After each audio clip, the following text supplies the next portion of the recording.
Welcome to my channel! Learn with Teacher Ali! Magandang araw mga bata! Ang ating aralin ngayon ay tungkol sa mga batayang impormasyon ng sarili. Kung handa na kayo, simulan na natin!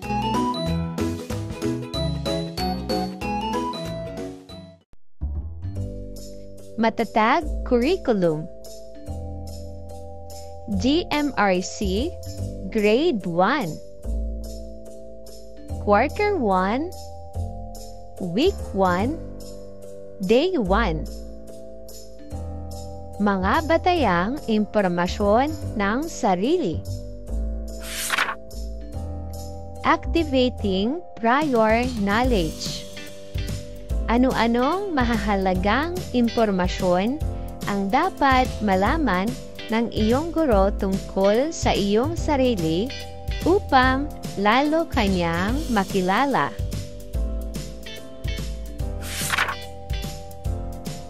Lesson purpose or intention na ipapakita ang tiwala sa sarili sa pamamagitan ng batayang impormasyon sa mga angkop na sitwasyon. Nasasabi ang mga batayang sitwasyon tungkol sa sarili gaya ng pangalan, edad, kaarawan, tirahan, magulang, at paaralan.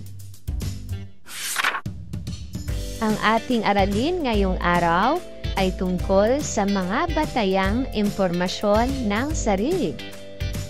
Napakikilala ng mga batayang impormasyon ng sarili. Basahin natin ang gagawing pagpapakilala ni Darwin at Princess sa sarili sa isa't isa. Kilalanin natin si Darwin. Ako si Darwin A. Porto. Sina Efren G. Porto at Lina A. Porto ang aking mga magulang. Hunyo 9, 2014 ang aking kapanganakan. 6 na taong gulang na ako at kasalukuyang nakatira sa 143 Rojas Street, Tondo, Manila. Ako ay nag-aaral sa paaralang Amado Lim na matatagpuan sa Tondo, Maynila. Kilalanin naman natin ngayon si Princess. Ako naman si Princess P. Aguado. Sina Donnie E. Aguado at Celia P. Aguado ang aking mga magulang. Hunyo 1, 2014 naman ang aking kapanganakan. Ako rin ay 6 na taong gulang at kasalukuyang nakatira sa 365 Jacinto Street, Tondo, Maynila. Ako ay nag-aaral sa paaralang Vicente Cruz na matatagpuan sa Santa Cruz, Maynila. Tanong: ano-ano ang mga mahahalagang impormasyon ang binanggit ni Darwin at Princess? Ang mga impormasyong kanilang nabanggit ay tungkol sa kanilang pangalan, edad, kaarawan, tirahan, magulang, at paaralan.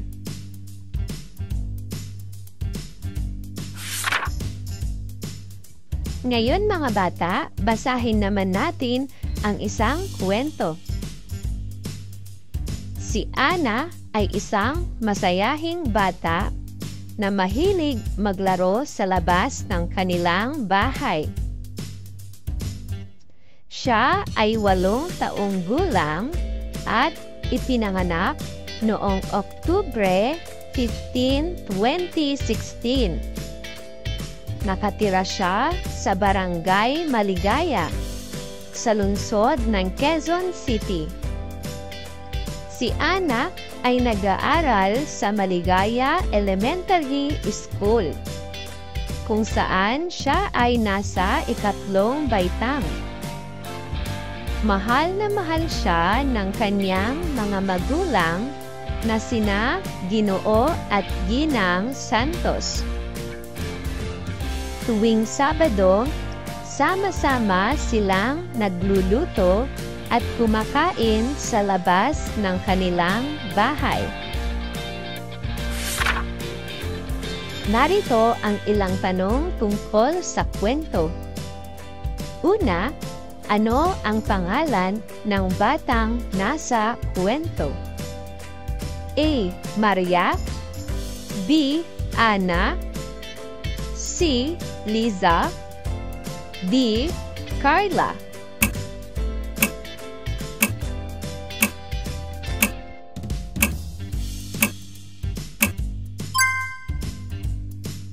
Ang tamang sagot ay B. Si Ana.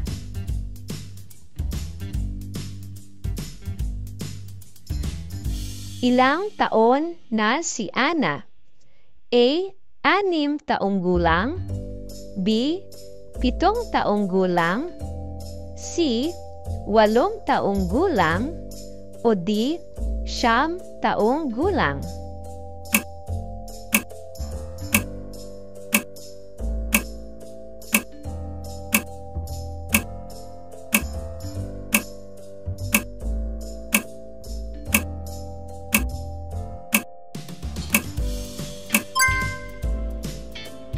Ang tamang sagot ay C. 8 taong gulang.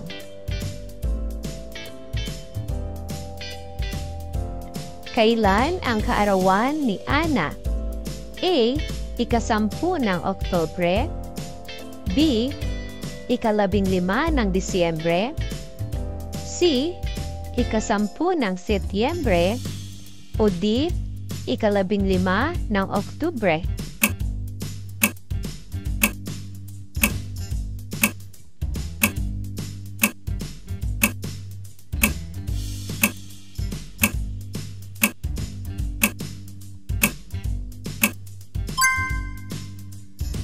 Ang tamang sagot ay D.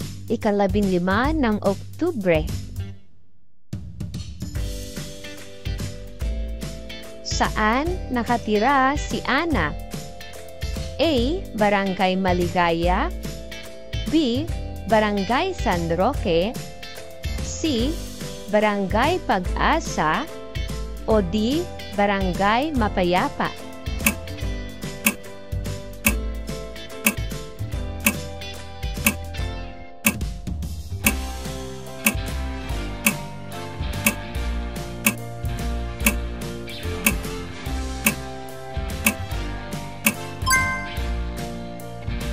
Ang tamang sagot ay A. Barangay Maligaya.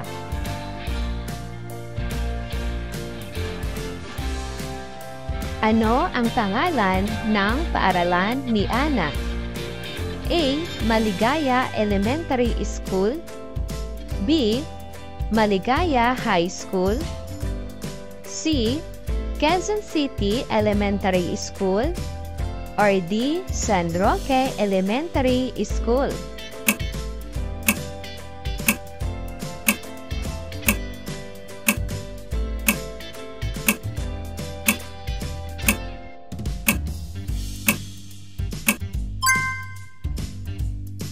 Ang tamang sagot ay A. Maligaya Elementary School.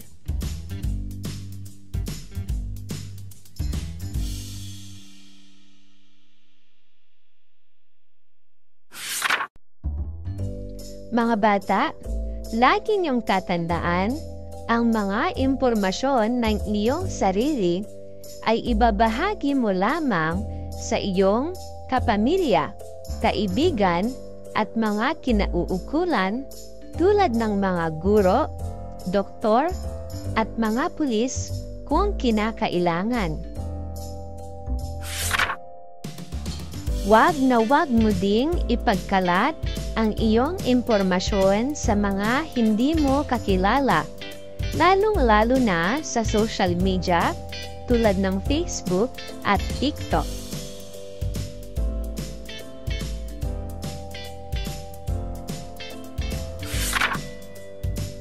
Narito ang isang gawain.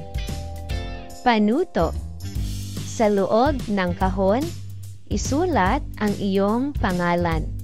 At sa loob ng mga ulap, punan ang mga sumusunod na pangungusap. Simulan na natin mga bata.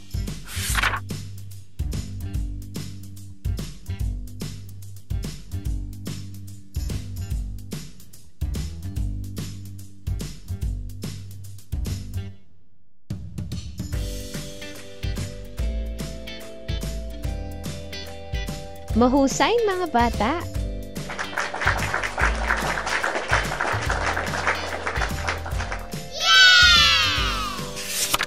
Ngayon ay lubos niyo nang nauunawaan ang ating aralin tungkol sa mga batayang impormasyon ng sarili.